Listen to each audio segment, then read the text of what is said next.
fast forward now, Pinoy Big Brother Gen 11, papaano naman nakapag-decide si Fiang na mag-audition na may ano ba? May ganun ka ba na parang feeling ko ito na yung moment para mag-audition? Bakit ka natatawa? Actually, yung pag-audition ko, trip-trip lang. Oh. Legit! Mamatay man ako, legit. Sobrang trip-trip lang yung pag-audition ko kasi nagsabi yung friend ko sa akin, best friend ko, na, hey, Pia, bukas na yung PBB. Tara, audition kaya tayo. As in, parang trip-trip lang. Sabi ko, sige, tara, sama ako. Sige, tara, sama ako.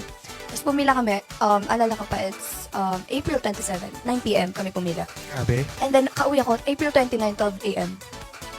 Grabe. Legit, grabe yung sabi ko, dapat pasuko na ako noon kasi first time ko nga mag-audition sa lahat. First time ko mag-audition sa PBB. PBB? Yeah. And yung mga friend ko noon, kasama ko. So parang wala talaga sa utak ko na, alam mo, kapasok ako dyan. Kasi trip lang talaga yung audition ko. Wow. Ang galing na kumbaga parang bilang in-invite ng mga kaibigan, sumama, sumuporta, and nag-audition na din. And ikaw yung nakuha. Yes! Grabe, no? Ano yung naging reaction ng mga friends mo muna nung nalaman nila na housemate ka? Siyempre, proud sila na hala, ang galing mo, Ming, pagpatuloy mo yan. Tawagan kasi ng mga friends ng Ming, parang Kat, Ming, ganyan. Yan, Ming, galingan mo, kami na bahala sa'yo dito sa labas.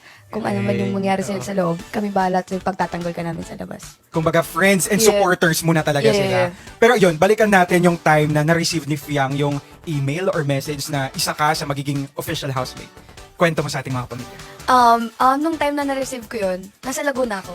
So, kasi nga parang, hindi ko na talaga ina-expect na makakapasok ko kasi parang, hala, nag-start na yung PBB. Oo. 2 weeks akong late. Oo. Sabi ko, hala, pasok ba ako? Kasi nag-start na sila tapos wala pa. Nakilala na lahat ng mga housemate. Tapos although nakita ko yung mukha ko sa trailer, pero hindi ko kasi alam yung kalakaran. So I parang, see. ala, baka eme-eme lang, ganyan. Baka hindi ako makapasok talaga.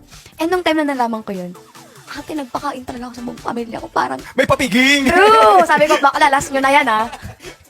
Grabe, no? So, from kumbaga sumama sa friends para mag-audition to akala hindi na napabilang turn to housemate talaga. Yeah. No?